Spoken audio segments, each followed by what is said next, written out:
그리고 여기 계신 분들 기독교 분들도 많을 거예요. 네네. 제가 조금 제가 9살 때 한국에서 와가지고 네. 한국말이 좀 서투르니까 네네, 좀 괜찮아요. 양해해 주세요. 다른 게 아니라 제 친구들 중에 이 불교 신자들도 있고, 네. 그리고 제 절친한 그 중국 친구, 형벌 되는 친구도 불교인데, 네. 제가 기독교인으로서 이렇게 뭐라 그럴까, 신앙 믿음이 좀 부족해서 그럴지 모르지만, 제가 이렇게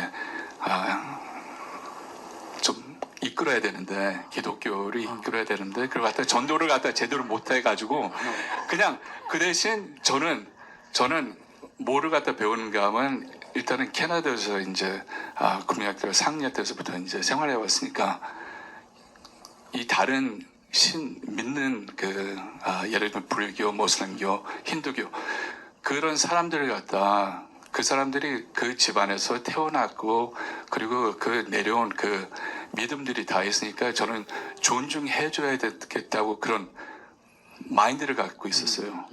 그런데 기독교에서는 그게 아니거든요. 일단은 전도해라. 그런데 그게 참 갈등이 생겨요. 제가. 일단은 전도를 제대로 못한 거예요. 그리고 일단은 또 한 가지 질문은요. 그 한국에서 얼마 전에 그 신문을 보니까 천주교 신부님, 목사님 또 스님 이렇게 해가지고 무슨 토론회 같은 거 계속 있고 그러는데 불교에서는 어떤 관점으로 보시는지 이 기독교 조금 이렇게 뭐랄까 전통적인 그 기독교인들 보면 되게 적극적으로 이게 나가거든요. 무슨 말인지 아시죠? 네. 네. 근데 그 불교 쪽에서는 그런 거에 대해서 그러니까 예를 들면 그 종교 때문에 이게 전쟁도 일어나고 그러는데 너무나 모르겠어요. 종교 때문에 전쟁이 일어나는데 그부터 먼저 얘기하면 사실 종교 때문에 전쟁이 안 일어나고 세속적 이익 때문에 전쟁이 일어나는 거예요. 세속적 이익을 추구하는데 종교를 이용하지. 예를 든다면 하느님이 좀 복 받는다. 헌금 많이 하면 복 받는다. 이거는 교회 목사가 돈을 벌기 위해서 하는 소리지 예수님이 그렇게 가르치지는 않았거든요. 절에 와가지고 기도하면 뭐 좋은 일 생긴다. 이거 부처님도 그렇게 얘기한 적이 한 번도 없어요. 아까도 그래서 내가 서두에 얘기했잖아요. 세속적 이익을 추구하는 것은 신앙의 본질에서 벗어나는 거다. 그건 원시 종교의 맥락에 있는 거예요. 깨달은 성인이 출현하기 전에 일어났던 현상이고, 그 다음에 종교가 갖는 배타성도 이거는 원시적인 종교 신앙에서, 그러니까 무지에 기반을 둔 신앙에서 형성된 거거든요.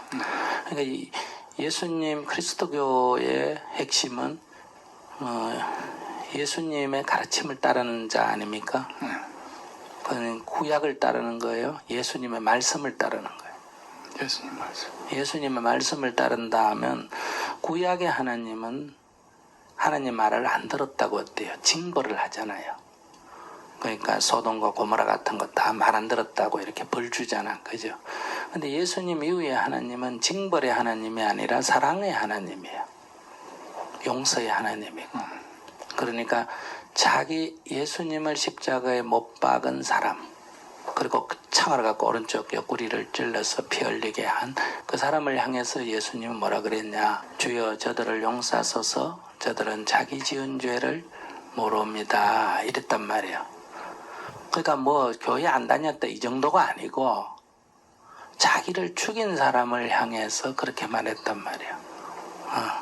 근데 거기에는 그 두 사람에 대한 예수님의 온전한 이해가 있어요. 그 두 사람은 그냥 공무원이에요. 요즘식으로 말하면 뭐다? 교도소 공무원이에요. 그들은 법원 판결이 나면 뭐 하는 사람이다?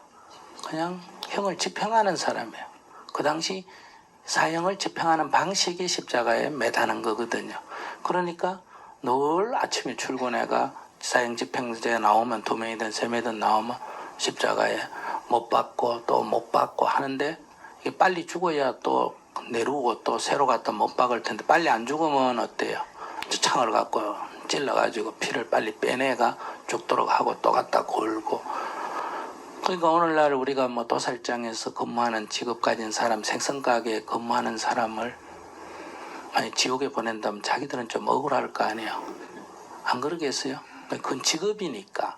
그래서 예수님은 그들을 온전하게 이해했기 때문에 그들이 나쁜 놈이지만 용서해 주라가 아니에요. 주여 저들을 용서하소서 뒷구절이 있단 말이에요. 저들은 자기 지은 죄를 모릅니다. 이랬단 말이에요. 이 사랑의 하나님이라는 거예요. 하나님의 성격이 전혀 다른데 오늘날 기독교는 대부분 구약의 하나님으로 다 돌아가 있어요. 이 사랑의 하나님이 아니고. 그러니까 이 사랑의 하나님이라면 어떻게 그 사람이 스님이 됐던 한 가지 이유로 지옥을 보내겠어요? 교회 안 온다는 이유로 지옥을 간다. 이런 논리 자체가 성립할 수가 없는 거다. 유대교에서는 이 구원의 기준이 유대 민족이라 해야 돼요. 그러니까 유대 민족이면 구원을 받고 유대 민족이 아닌 모든 민족을 뭐라 그래요? 이방인이라 그래요. 이방인에게는 구원이 없어요. 이게 유대의 전통이란 말이에요. 그러니까 우리가 유대교는 주의시만 믿지 아무도 안 믿잖아요. 왜? 믿어봐야 구원이 없는데 믿으면 뭐 하겠어요. 그런데 예수님께서는 이 특수성, 유대교라고 하는 이 독특한 민족, 자기 민족의 특수성을 인류 보편화시킨 분이란 말이에요. 그러니까 이방인에게도 구원이 있습니까? 라고 예수님께 물으니까 이방인에게도 구원이 있다라고 했단 말이에요. 그런데 이게 이방인을 놔놓고 그 얘기했으면 하나도 이상한 게 아닌데 유대인을 놔놓고 이방인에게도 구원이 있다니까 그 유대의 전통을 가져온 사람으로서는 말도 안 되는 소리 아니에요. 그러니까 당연히 예수님이 그 전통 종교로부터 배척받을 수밖에 없죠. 그래서 사람들이 물었어요. 이방인에게 어떻게 구원이 있습니까? 말도 안 되는 소리다 이렇게 항의를 했더니 예수님께서 이래 말했어요. 여기 중환자가 하나 있다. 그런데 바리새교도와 율법학자는 지나가면서 그냥 돌보지 않았다. 즉 외면했다. 이 바리새교도 율법주의 학자라는 말은 신앙심이 굉장히 깊은 사람을 상징합니다. 그런데 사마리아인이 지나가다가 보고 불쌍히 여겨서 그들을 잘 돌봐줬다. 그리고 또 자기 갈 길을 바쁘니까 다른 사람에게 부탁해서 또 돌봐달라고 하고 돌아와서 또 돌봐줬다. 이럴 때 하나님 보시기에 누가 좋아 보이시겠느냐. 그러니까 앉아있는 청중들이 다 사마리아인요 이렇게 말했단 말이에요.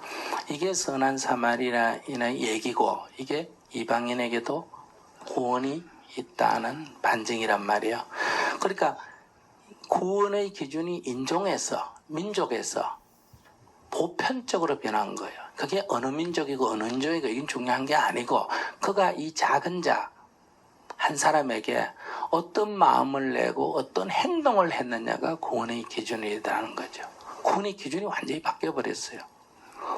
그래서 우리가 마태복음 25장 32절부터 쭉 읽어보면 어떻게 나와요?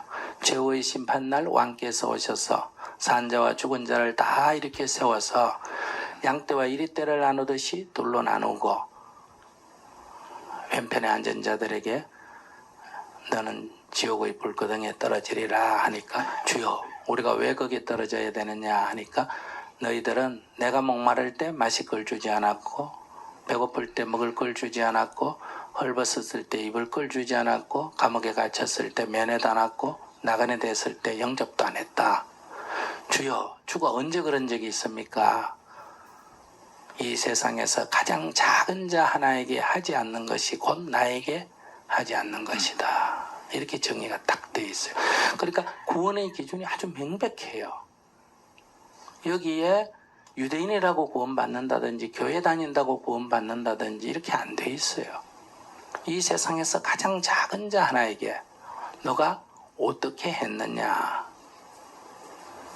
이게 구원의 기준이란 말이에요. 그럼 오늘날 우리가 예수님의 가르침에 의한다면 우리가 지금 제3세기에 굶어 죽는 사람을 돕고 병든 사람을 치료하고 또 무릎 는 마을에 가서 식수를 봐주고 또 이 나그네 됐다는 게 요즘 말하면 국제 난민 아닙니까? 국내든 국제든 이 난민들을 돕고 또 이 종교가 다르다 뭐가 다르다 해가 감옥에 지금 정치범도 있고 뭐 온갖 이유로 많이 있잖아, 그죠? 그런 사람들을 구제하는 역할을 하는 것이 구원의 길, 천국으로 가는 길이지 딴 게 아니라는 거예요. 그러니까 우리가 지금 불교가 더 나았냐 기독교가 더 나았냐 하는 거는 무의미해요. 불교 신자도 내가 불교를 비판적으로 본다면 99% 불교하고 부처님하고 아무 관계없는 걸 불교라고 믿고 다니는 거예요. 그러면 그 신앙의 뿌리는 어디 있냐? 힌두교에 있습니다. 사람이 뭐 죽어가 욕심 부리면 돼지가 되고 미련하면 소가 되고 이런 얘기는 다 힌두교적 사고거든요. 그 다음에 오늘날 이 기독교의 뿌리를, 그러니까 이 기독교 신앙 형태를 보면 다 구약의 그 사고방식을 갖고 있거든요. 성인하고 관계가 없다는 거예요. 그러니까 불교냐 기독교냐가 문제가 아니라 각각 자기 종교의 본래 가르침으로 돌아가는 것이 가장 중요하고 그 본래 가르침으로 돌아간다는 관점만 갖는다면 이것은 서로 대화가 된다. 즉 공통점이 굉장히 많다는 거예요. 그러니까 우리가 불교에서 만약에 부처 되라, 수행자가 되라, 뭐 네 인생의 주인이 되라 이런 거 성경에 다 있어요. 성경에 이 오리를 가자면 십리를 가주라, 겉옷을 달라면 속옷까지 벗어주라, 왼밤을 때리면 오른밤을 대주라 이런 말이 있잖아요. 이게 그 주어진 상황, 누가 나보고 야 나와 같이 오리 가자 하면 그 사람이 주고 내가 종이에요. 그 사람이 갑이고 내가 을인데 내가 십리 가줄게 라고 마음 내면 누가 갑이 된다? 내가 갑이 되는 거예요. 그러니까 주어진 상황에서 우리는 늘 을로 사는데 그게 아니라 언제나 자기가 갑으로 살아야 된다. 즉 갑이란 게 주인이를 살아야 된다. 인생의 주인이 돼야 된다는 얘기예요. 그러니 이거를 용어를 어떻게 했느냐. 즉 선한 사마리아 얘기는 불교 교리로 말하면 인연과보예요. 네가 어떤 인연을 지느냐에 따라서 과보가 생긴다 이 얘기거든요. 그러니까 용어는 중요한 게 아니에요. 용어가 다르지 내용은 거기에 일맥상통해 있다. 그런 면에서 우리가 불교냐 기독교냐의 논쟁이 아니고 우리가 진리의 길로 되돌아가는 게 지금 필요하다. 거기에는 불교적인 지혜도 필요하고 기독교적인 지혜도 필요하고 과학적인 지식 지혜도 필요하고 사회과학적인 지식도 필요하고 그런 인류가 지금까지 개발해놓은 많은 지혜들을 다 모아서 우리가 어떻게 더 행복하고 더 자유로운 세계로 나아갈 건가 하는 게 연구가 돼야 되거든요. 진리가 너희를 자유케 하리라 그랬잖아요. 그러면 유대인들은 편협되어 있기 때문에 이방인에게까지 구원이 있는 걸 생각 못했는데 예수님께서는 그 편협함을 깨버렸기 때문에 이 진리를 인류 보편적으로 적용을 하신 거란 말이에요. 그러면 이럴 때 진리가 너희를 자유케 하리란 말이거든요. 그러니까 내가 교회 다니기 전에는 불교나 저런 사람들 힌두교나 무슬림을 이해를 못했는데 내가 불교를 알면서 그들을 이해하고 내가 기독교 신앙을 가지면서 다른 신앙을 이해했다. 그래야 폭이 넓어졌다. 자유의 폭이 넓어진 거 아니겠어요? 그런데 오늘날은 멀쩡하던 사람이 기독교나 불교를 믿으면 더 배타적이 되고 더 폐쇄적이 된다. 그러면 그거는 원래 가르침하고 벗어나는 거다. 그런 면에서 자기가 진실로 기독교 신자라면 예수님의 가르침을 내가 실천하지 못한 걸 어떻게 실천할까? 여기에 자기 수행의 초점이, 삶의 초점이 맞춰져 있어야 되고 그렇게 신앙을 갖고 살아갈 때 옆에 있던 친구들이 같이 놀러가도 휴지를 제가 줍고 청소도 제가 하고 무슨 일을 해도 허드렛 일은 제가 다 알아서 하고 그러니까 감동이 되고 어때요? 나도 교회 한번 가볼까? 이렇게 되는 게 전법이고 전교고 선교지. 친구를 자꾸 종교로 접근해가 끌어들이려고 하는 거는 저는 올바른 자세는 아니다. 친구는 그냥 친구로서 지내야지 그 사람이 불교든 힌두교든 무슬림이든 차별하지 말고 평등하게 대하는 게 예수님의 가르침이라는 거죠. 인종이나 민족을 차별하지 말고. 그런데 이제 친구 중에 자기의 행동이나 생각하는 걸 보고 이렇게 나도 한번 가보고 싶다 할 때는 또 오지 말라고 할 필요도 없다. 인도를 하는 게 좋지 않느냐. 그런 면에서 신앙은 자기 행동이 더 우선되는 게 중요하다. 그래서 제가 여기 보니까 외국인이 가끔 이 강연하는데 와가지고 말도 못 알아듣는데 제가 앉아있거나 뒤에 거듣는 사람이 있어요. 그래서 저 사람들은 어떻게 왔나 하니까 우리나라 사람이 외국인하고 결혼한 케이스에, 그러니까 부인하고 갈등이 이렇게 부부가 갈등이 살다 보면 늘 있잖아, 그죠? 그런데 부인이 어느 날 이 유튜브에서 스님의 증언적서를 계속 들으니까 남편이 이제 그걸 갖고 비판을 했는데 그걸 듣고 사람이 바뀌어 버렸어.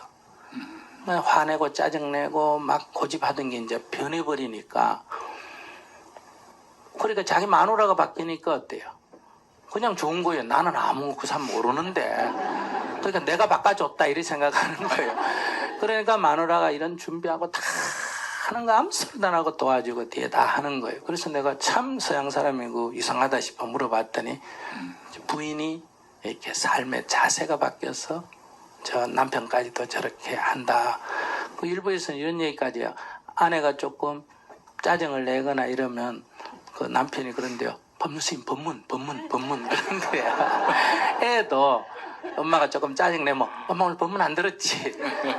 이렇게 삶이 바뀌어 나가면 그게 어떤 것 필요 없이 저절로 관심사가 가게 되거든요. 그래서 우리 초기에 로마의 그 압제를 받을 때 초기 기독교인들이 뭐 목숨 걸고 전교한 거 아니에요.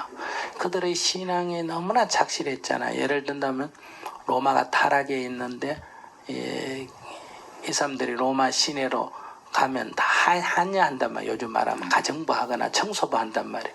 가정부 하거나 청소부 하는데 착실하잖아요. 주인이 볼 때는 이게 신부는 까마득하지만은, 근데 주인도 보면 남편이 바람 피고 뭐 어려울 때 있잖아요. 그럼 이 하녀가 주인을 다 위로해주고 도와주고 이런단 말이에요. 이렇게 해서 이제 거꾸로 어때요? 그 사람들도 신앙을 갖게 됐단 말이에요. 이렇게 해가 이게 확산이 돼가지고 결국 로마를 점령한 거는 다름이 없는데, 신앙의 핵심은 삶의 행동이에요. 제가 수없이 상담을 해보면 알지만은 시어머니는 이제 불교 신자고 며느리는 이제 기독교 신자인데 이 갈등이 심해요. 그 며느리가 처음부터 기독교 신자냐? 뭐 별로 기독교 신자 아니었는데 시어머니가 너무 부철에 미쳐가 날뛰니까 거꾸로 이제 교회를 가버린 거예요. 근데 시어머니가 이 안것만 되면 절에 가서 3개월씩 기도하고 오고 이렇게 절에서 보면 막 완전히 왕보살이야. 독실한 불교 신자인데, 그러나 집에 돌아와서 며느리하고 관계에서는 며느리하고 소통도 안 되고 그냥 완전히 독재란 말이에요. 완전히 고집이란 말. 아까 저 얘기하듯이 누가 고집 얘기하듯. 그러니까 이 시어머니가 싫으니까 시어머니 믿는 종교도 뭐 한다? 싫어지는 거. 그러니까 거꾸로 반대로 가버리는. 그래서 우리가 가장 중요한 것은, 신앙은 강요하는 것은 순교를 낳습니다. 강요하면 안 돼요. 강요하면 오히려 더 사람이 악심을 품고 더 대항을 하거든요. 그래서 성교는 삶의 모범을 보여줘서 이렇게 하는 거. 그 다음에 이제 강제는 아닌 상태에서 알림은 필요하죠. 왜냐하면 사람이 몰라서 또 어때요? 그 길을 못 갈 수도 있잖아. 그죠? 여기 교회가 하나 있는데 교회가 있는지 아무도 모른다면 안 되잖아. 그죠? 여기 교회가 있습니다. 이런 공부거리가 있습니다. 이런 거 알리지. 이게 오고 안 오고는 그 사람의 문제지. 그걸 갖다가 교회에서 숫자를 채우기 위해서 사람을 자꾸 끌고 오는 방식은 상업적이라는 거죠. 손님 호객 행위하고 똑같다. 이렇게 볼 수 있어요. 감사합니다. 네. 안녕하세요.